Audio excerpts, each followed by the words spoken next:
আসসালামু আলাইকুম। তৈরি করে দেখাচ্ছি গুড়ের জিলাপি।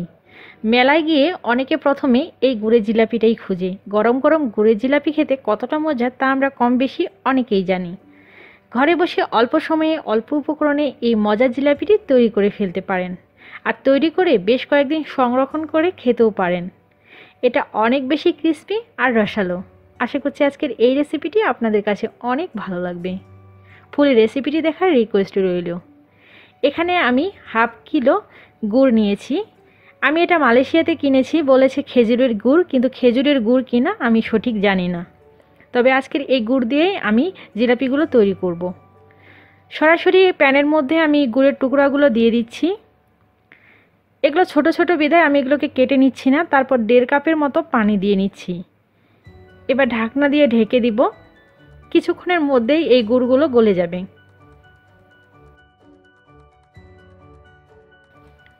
আর শিরাটা কিন্তু অনেক ঘন করে তৈরি করে নিতে হবে, নইলে শিরা থেকে তুলে নেওয়ার পরে পরেই জিলাপিগুলো চুপসে যায়। আমি শিরাটাকে অনেক ঘন করে তৈরি করে নিয়েছি। এখন এর মধ্যে 1 চা চামচের মতো লেবু রস দিয়ে দিচ্ছি। এতে করে ঠান্ডা হয়ে যাওয়ার পরও শিরাটা জমাট বাঁধবে না, আর শিরাটা অনেক স্বচ্ছ দেখাবে। শিরাটা আমার হয়ে গেছে। এবার লেবু রসটা দিয়ে আমি নামিয়ে নিব।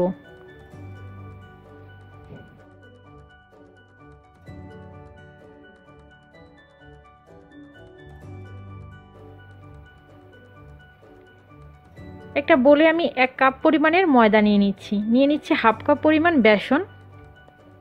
এর মধ্যে দিয়ে দিব হাফ চা চামচ পরিমাণ বেকিং সোডা। আমি এখানে হাফ চা চামচ পরিমাণ বেকিং সোডা দিয়েছি। আপনারা এখানে খুব বেশি সোডা দিতে যাবেন না, এতে করে জিলাপিগুলো কিন্তু ফুলবে না, বরঞ্চ ফেটে যাবে। তারপর এই শুকনো উপকরণগুলোকে খুব ভালো করে মিশিয়ে নিচ্ছি।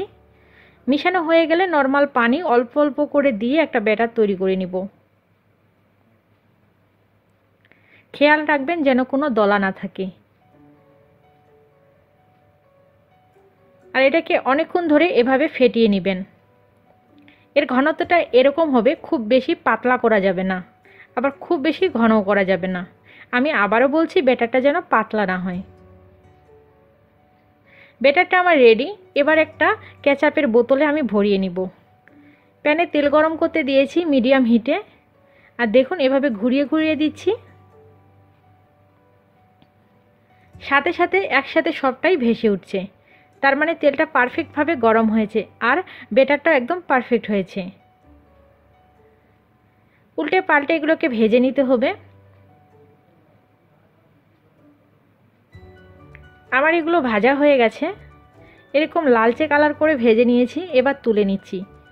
তেল থেকে তুলে সরাসরি আমি শিরায় দিয়ে দিব। শিরাটা এতক্ষণে আমার ঠান্ডা হয়ে গেছে। আর দেখে নিশ্চয়ই বুঝতে পারছেন শিরাটা কতটা ঘন। শিরা যদি ঘন না হয়, জিলাপি কিন্তু তুলে নেওয়ার সাথে সাথেই চুপসে যাবে। এবার এভাবে উল্টে পাল্টে কিছুক্ষণ রেখে দিব, যাতে জিলাপির ভিতরে ভালোভাবে রসটা ঢোকে। তারপর তুলে নিব।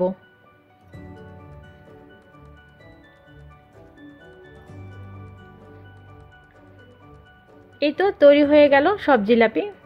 একটা ভেঙেও দেখাচ্ছি আপনাদের, এটা কতটা ক্রিস্পি। এবার কোনো এয়ারটাইট বক্সে বা বয়ামে রেখে বেশ কয়েকদিন সংরক্ষণ করে খেতে পারেন। এটা ক্রিস্পি থাকবে। ঘরে বসে ইনস্ট্যান্ট মচমচে রসালো জিলাপি আপনারা নিজেই তৈরি করতে পারেন।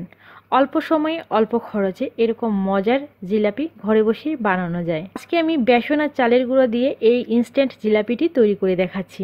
আশা করছি আজকের এই রেসিপিটি আপনাদের কাছে অনেক ভালো লাগবে। প্রথমে শিরাটা তৈরি করে নিব। এই জন্য হাঁড়িতে 1.5 কাপ পরিমাণের চিনি আর 1 কাপ পরিমাণের পানি দিয়ে নিচ্ছি। তারপর জাল দিয়ে শিরাটাকে ঘন করে তৈরি করে নিব, যেটাকে বলে একতার। শিরাটা তৈরি হয়ে গেলে এর মধ্যে 1 চা চামচ পরিমাণ লেবুর রস দিয়ে নেবেন। এতে করে শিরাটা আর জমাট বাঁধবে না। শিরাটা আমার হয়ে গেছে। এবার নামিয়ে এটাকে ঠান্ডা করে নিব। অন্যদিকে একটা মিক্সিং বোলের মধ্যে আমি হাফ কাপ পরিমাণ বেসন আর হাফ কাপ পরিমাণ চালের গুঁড়ো দিয়ে নিচ্ছি। দিয়ে দিব সামান্য একটু বেকিং সোডা। আপনারা চাইলে এখানে বেকিং পাউডারটাও ব্যবহার করতে পারেন, খুব সামান্য দিতে হবে। বেসন কিন্তু এমনিতেই ফুলে আর ক্রিস্পি হয়। দিয়ে দিচ্ছি কয়েক ফোঁটা ফুড কালার।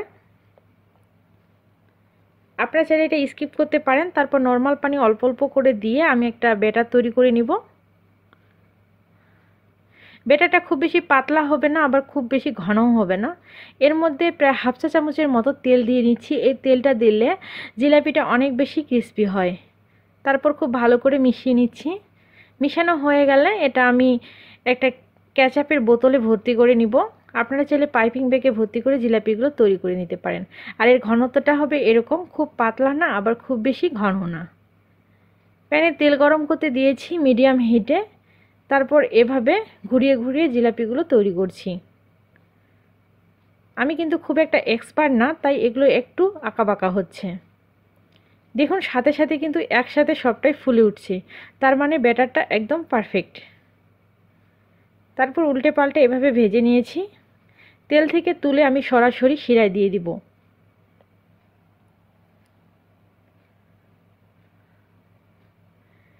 আমি শিরায় দিয়ে নিচ্ছি, তারপর এভাবে উল্টে পাল্টে নিচ্ছি। তার এখানে কয়েক সেকেন্ড রেখে দিব যাতে শিরাটা জিলাপির ভিতরে ঢোকে। এবার তুলে নিচ্ছি।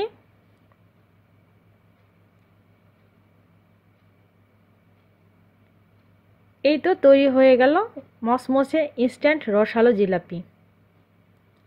দেখলেন তো, খুব সহজে এই মজার জিলাপিটি ঘরেই তৈরি করা যায় আর খুব অল্প উপকরণেই। আশা করছি আজকের এই রেসিপিটি আপনাদের কাছে অনেক ভালো লেগেছে। আর ভালো লাগলে তো বাসায় অবশ্যই ট্রাই করে দেখবেন। ভিডিওটি ভালো লাগলে একটা লাইক দিবেন আর আমার চ্যানেলটি সাবস্ক্রাইব করে নেবেন। পাশে থাকা বেল আইকনটি বাজিয়ে নেবেন যাতে নিত্য নতুন রেসিপিগুলো আপনি সবার আগে পেয়ে যান। ভালো থাকবেন, সুস্থ থাকবেন, ঘরেই থাকবেন। আল্লাহ হাফেজ।